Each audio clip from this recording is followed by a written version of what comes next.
Okay, I'll just use this as a little bit of a test, and if everything is working okay, then I'll carry on with the lesson. So I do apologize about this. If I can get this solved, then we can crack on and everything will be good. So I'm just going to play for a little bit and just let me know if anything goes glitchy.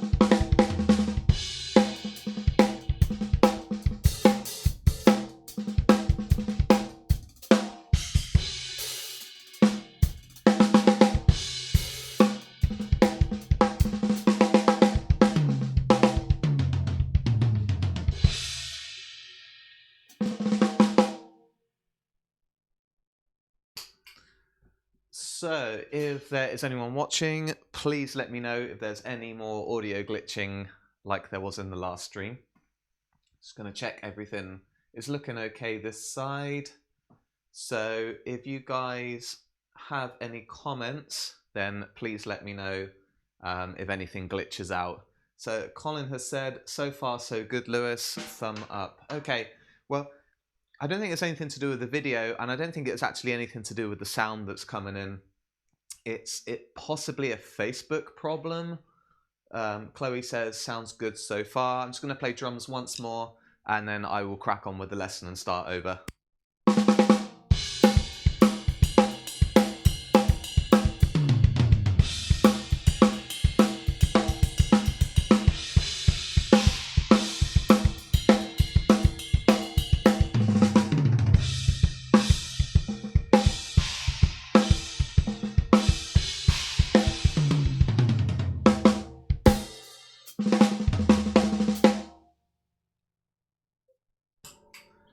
Everyone is saying so far so good. That's good news. I know that like Facebook had recently updated their like stream like head-up display or behind the scenes window. So I don't know, maybe it needs ironing out or something, or maybe like if I'm previewing it in real time, which I can do in the corner, maybe it's causing it to glitch a little bit. So like I'm gonna literally keep my eyes on the comments just to see if there is any audio glitching.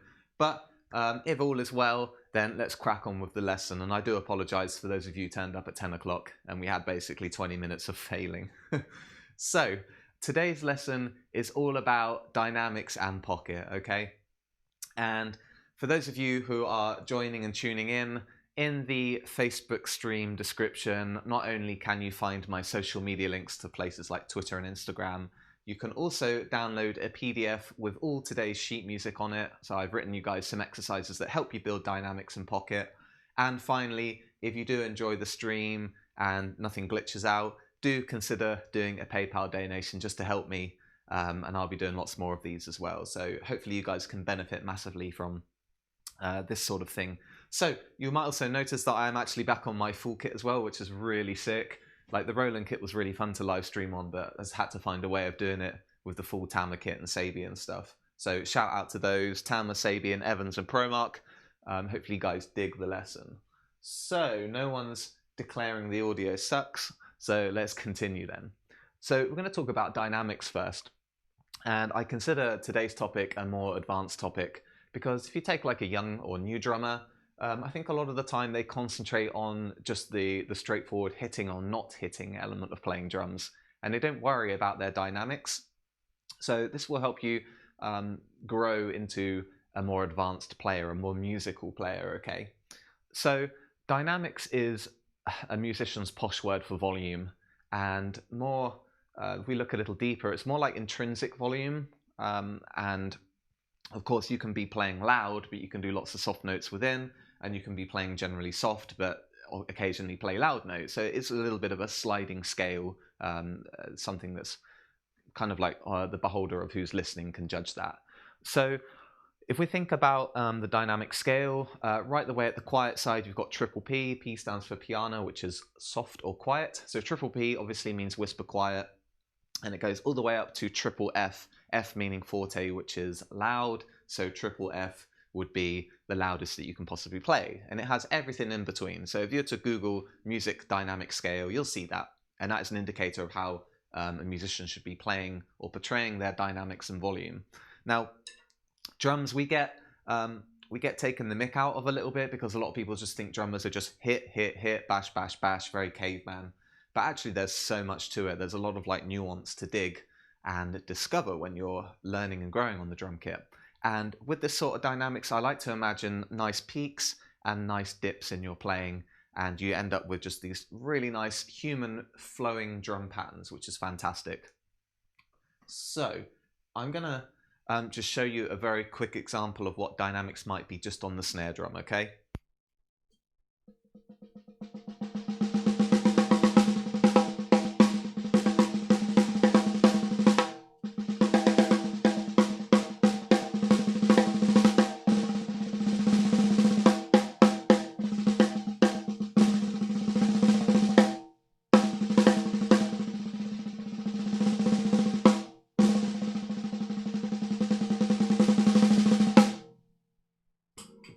So of course you don't have to keep everything at one volume, you can just go through the dynamic scale and really enjoy how that sounds. So I'm now going to point your attention to the first example, and this first example is massively inspired by the funk era that was happening kind of around like the 50s and 60s, maybe into the 70s as well, and I'm sort of channeling my inner James Brown drummer here. So I'm just going to play it for a bit first and then talk about it, alright?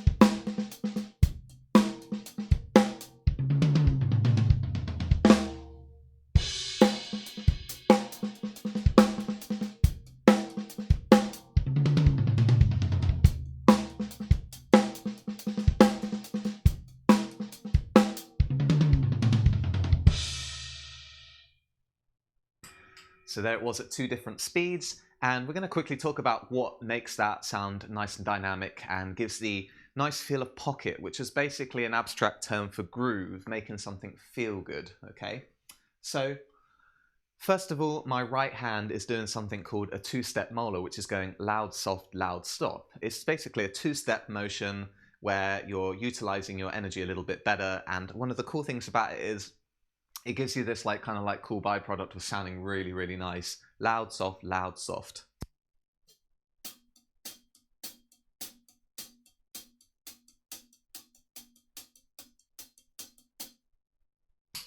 Sounds a little bit like an egg shaker or something like that. Now, if you weren't playing any dynamics with your right hand, it sounds like this, very like monotonous.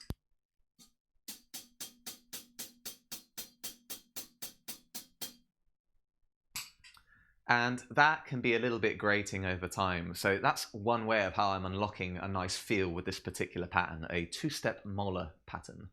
Other than that, my left hand is doing quite a lot of work. Sometimes it's playing nice like accents or rim shots, which is like basically the focus of the groove.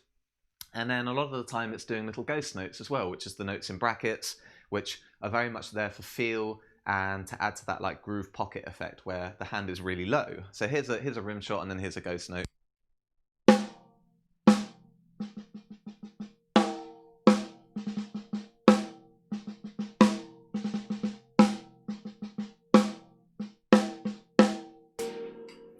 So there's quite a big contrast in that, and that is what's making the groove sound like it does.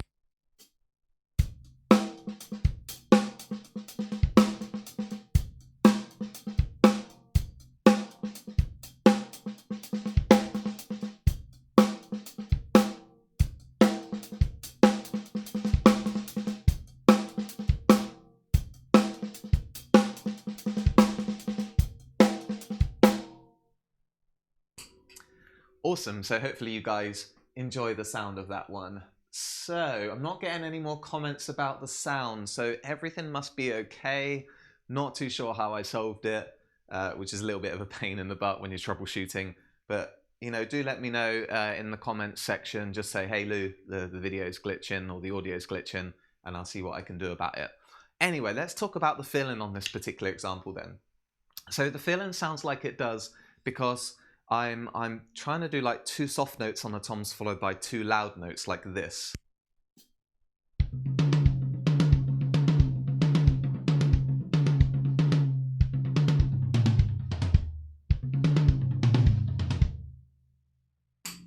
And if I was to just play that all flat, like 4 loud notes, you kind of lose a little bit of that like pocket or dynamics to it, like this.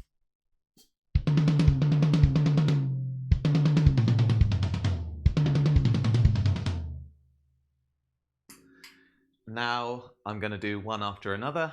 Kaz says, sounding much better, buddy. Have a great one. Thanks, Kaz, and thanks for tuning in, dude. Yeah, hope all is well with you, fella.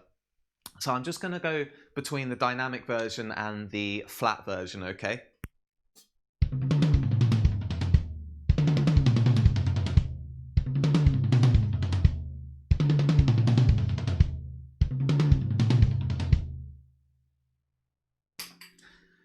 Now, both sound cool, don't get me wrong, they both work, but if you're looking, just to get a little bit more of that like peak and dip feel to it, then that is one way of drawing out some dynamics and control on the drums. Okay, let's not forget, this is all about like your control with the drumstick, of course, and how the rest of your arm is working to control that particular dynamics. So let's just hear the example once more and then I'll move on.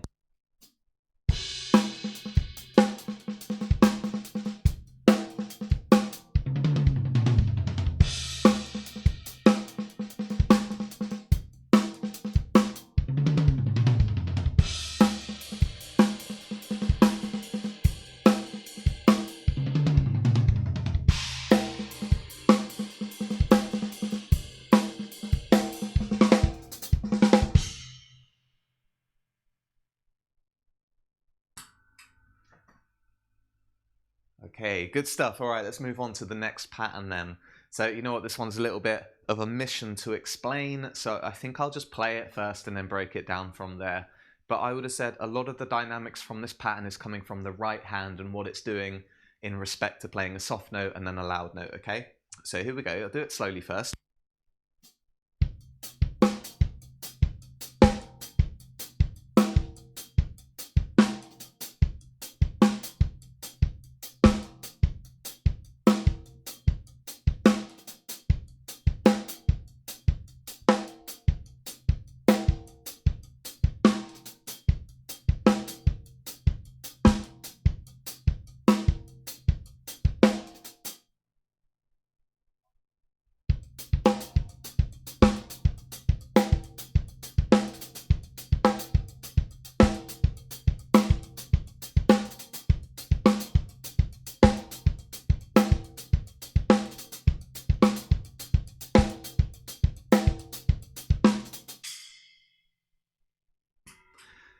Okay, cool. So the groove's really, really nice. I don't think there's really much dynamics going on with the left hand. That's just catching like a strong 2 and 4.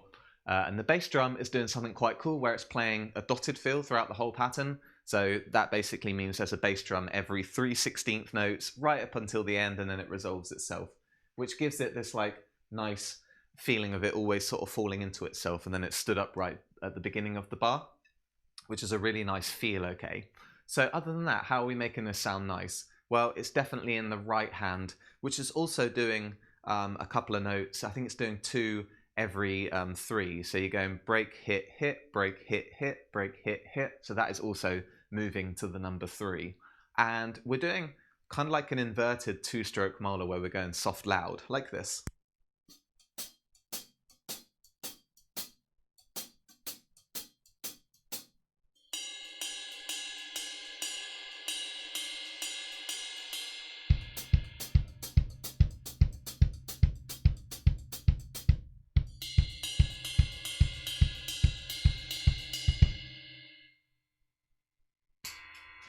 So that's definitely like the secret to making this one sound good. There's a couple of other things to watch out for. So I think it's on the second snare drum, which is on beat 4. There is a unison note, which is a little bit tricky, getting that left hand and that right foot timing nicely like this.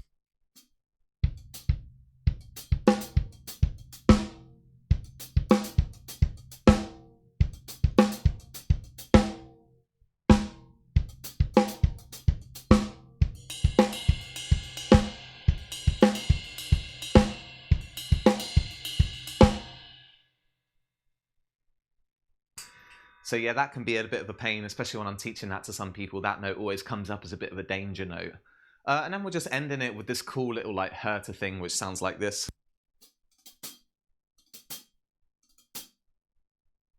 Which is an accent on the left hand, of course. So I'm just going to play it like slow again, maybe move it onto the ride cymbal as well, which is kind of cool.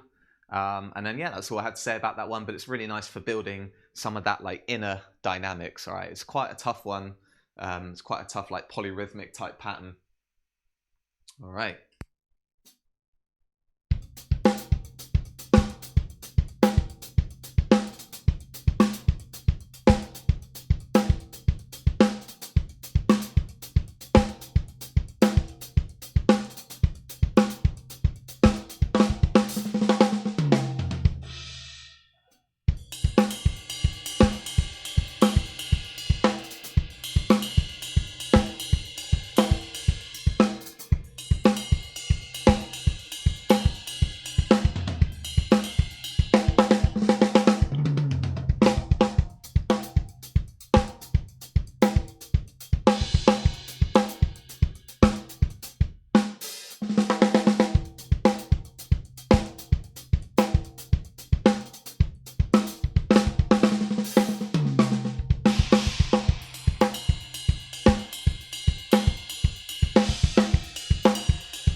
So there you go. It wasn't perfect, but it does give you a nice idea of how that's pulling out a little bit more groove from the pattern rather than just playing everything flat.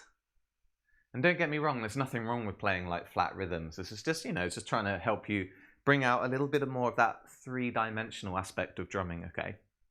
Awesome, let's move on to the next example, right? So this one massively reminds me of Steve Gadd, and if you don't know who he is as a drummer, go and YouTube that guy now and watch some videos. He is an absolute legend and was all about the nice trickly dynamics, especially with some like cool linear patterns as well, which I'm about to show you. So with this pattern, it's very much based around double strokes and a linear feel, which is where only one part of the kit is happening at any one time. And I would say there's an inverted two-stroke molar action with it like this.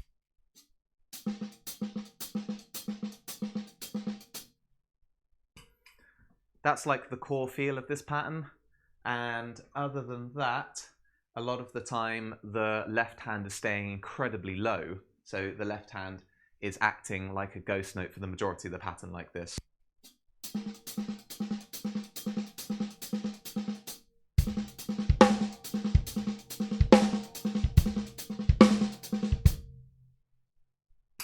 That just gives you a little idea of what is basically like the DNA of this pattern.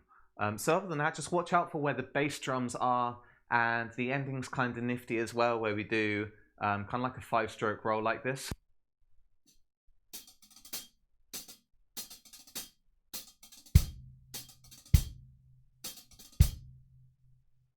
Which of course brings you back round to the beginning of the pattern, okay? So I'm just gonna like play it slowly for you guys first.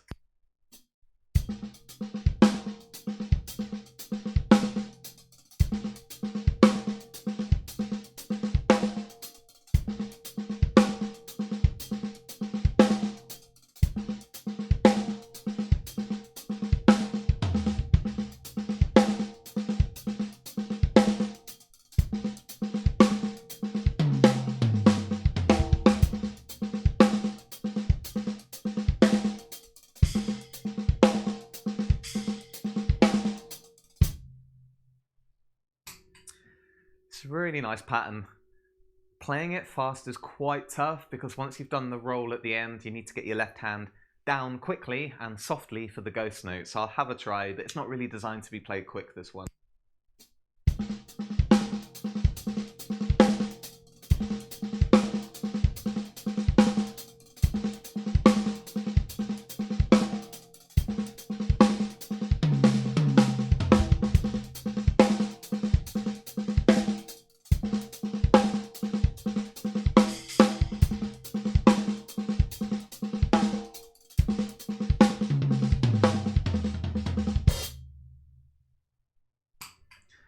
Okay, so hopefully you guys can deduce what's happening there, but a lot of the time the left hand is incredibly muted, which is fantastic for building a nice dynamic control with your left hand. It's staying soft all the time, and then it's just enjoying that linear aspect to it, all right, where you're always doing kind of like offset doubles. So that is that pattern for you guys. Hopefully enjoy it, and just do keep it looping lots and lots. I'll do it once more. I think I'm just going to like loop. Let's say you're not very good at the very end. I'm just going to loop what would be a really cool core pattern to work on like this.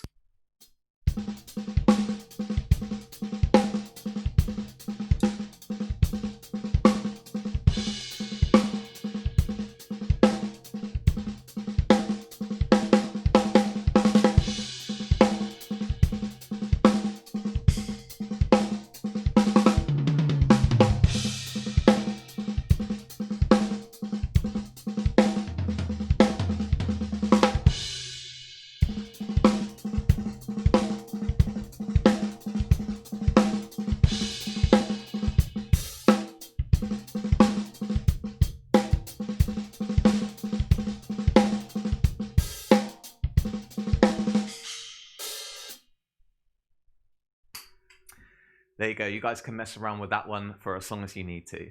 Nice, okay, I've got 2 more patterns for you guys, and I'm not seeing anything in the comments that's saying the audio is glitching, so I'm going to assume everything is okay and everything is working as it should. Like I said, I do apologize for wasting your time with the first failed attempt of this string. Alright, just I'll say at this point, if you guys are enjoying the live stream, please follow me on the social media, which I think is up here somewhere. You've got like Twitter and YouTube and Instagram links. And of course, if you are enjoying this and do want to donate, there's also a PayPal button as well. And anything is very helpful at this time while there is still lockdown, especially for musicians. Okay, nice one. Let's move on. I've got 2 more drills for you guys, and then we'll leave it there for you to work on your dynamics with these nice patterns. So with this one, we're doing like, it's a triplet feel, and a lot of the time it's kind of like a half-time feel, although it doesn't always stick to the half-time formula. And then there is a very nice fill-in to end this one with, okay? So it's a 4-bar phrase. I'm just going to play it for you guys first, and then we'll go from there.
Okay, so there's a really nice unfolding triplet feel to this one.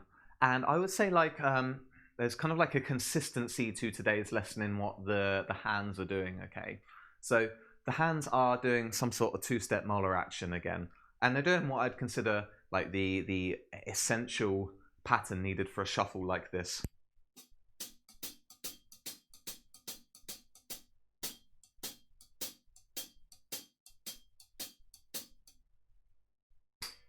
Loud, soft, loud, soft, loud, soft, loud, soft. We've done that elsewhere in today's class, just not as a shuffle.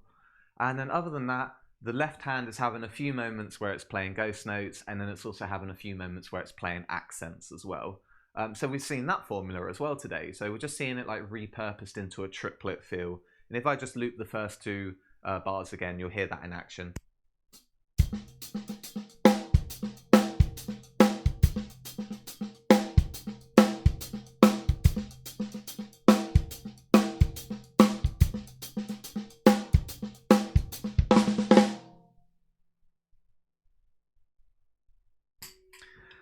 Okay, so other than that, there is a really nice fill-in, which is using quite a lot of like double strokes on the left hand. It sounds like this.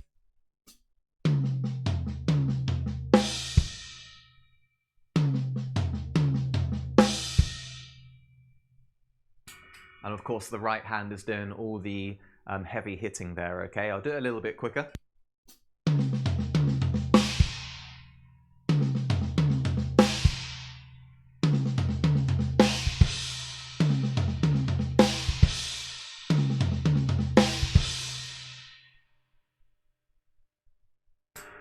And then we'll put that one all together at a fast tempo again. And hopefully you guys can see how drawing out those dynamics really makes this pattern sing and come alive. So here it is.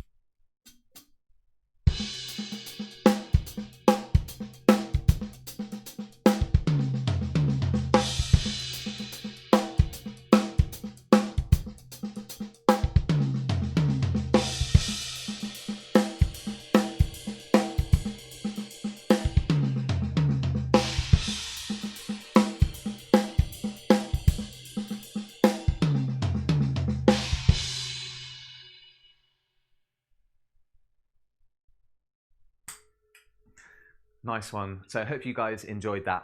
So it's always worth learning some sort of like triplet shuffle variant where you can like practice your dynamics and pocket at the same time. So yeah, hopefully you guys dig that one. And you know, if you're enjoying today's live stream, don't forget that you can leave me any questions because I'm keeping an eye on the comments, mainly just to check that the audio isn't glitching. But yeah, if we've got this sussed, then I obviously look forward to doing a lot more live streams for you guys with the full kit, which is badass. Cool. All right. So the next and final exercise we're going to check out is very much more of like an urban hip hop feel. Okay. So we're going for a type of molar action on our right hand where we're doing like a 4-step molar. And what I mean by that is there's like 4 stages to it before it cycles round again. So other than that, the bass and snare drums remain the same on these final 2 lines. Okay. Now, the first molar action has the accent on number 1, like this.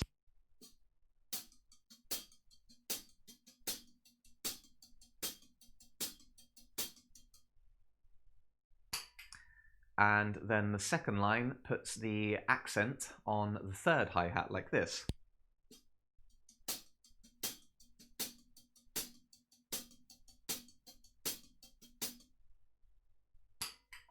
And now if I play them one after another, hopefully you'll hear the difference between what I'm doing with the dynamics of the right hand. I think the right hand has all the control with this one to kind of like affect the groove, sort of swing it one way or the other. So here we go.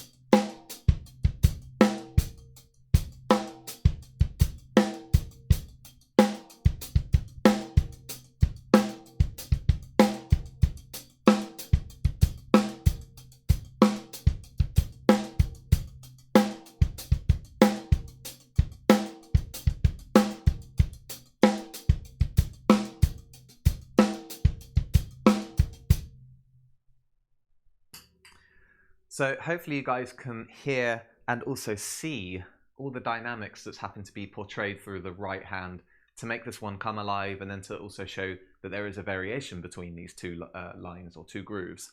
Other than that, the bass and snares are staying very consistent like this.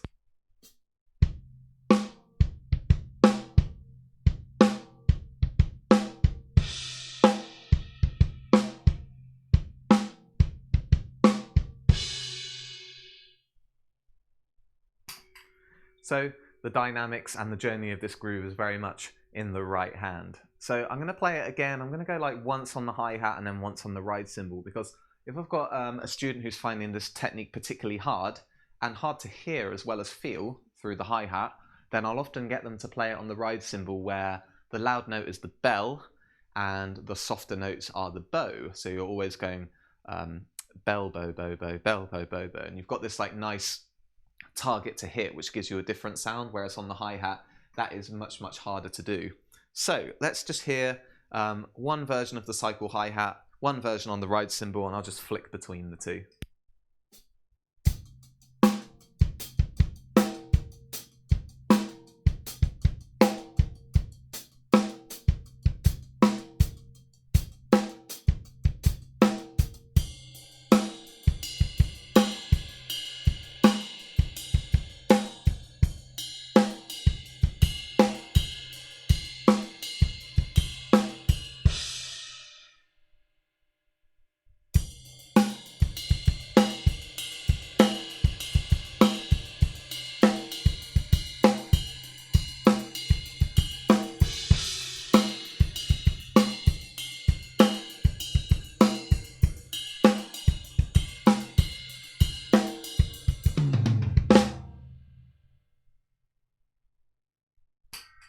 So I think in particular, the ride cymbal really highlights what's going on with the right hand here. So there we go, guys. There's 5 or so drills to really help you focus on improving your dynamics and pocket as well. And trust me, there's a lot of songs that feature this sort of feel, and it really will take you to the next level. So I think once you've got like the pattern down, it's nice to find a song or even some sort of loop or even a metronome where you can just keep it going round and round and start hearing it in context and start hearing your drumming evolve from there, okay? From something that's relatively static, whether that's static loud or static soft, to this really nice free-flowing musical and human way of playing drums, which is where you're getting all these peaks and dips and responding to what you're hearing or what you're feeling, okay?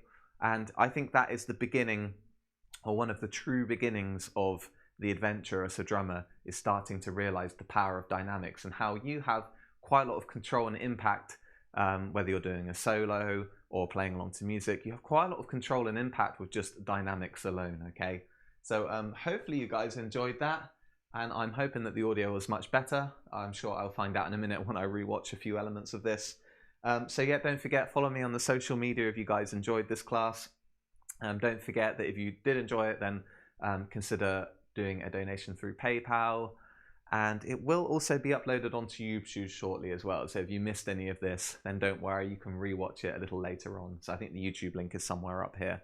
Anyway, guys, thank you so much for being patient. Let's hope that I've ironed out any anomalies with doing this sort of setup. Hopefully agree that it's really sick, like using the full kit to do a live stream, and hopefully it sounds really nice for you guys as well, a nice beautifully mic'd drum kit. I look forward to doing more in the future, so keep a lookout through social media for any future posts on future streams, okay? Anyway, take care, and I'll see you all very soon.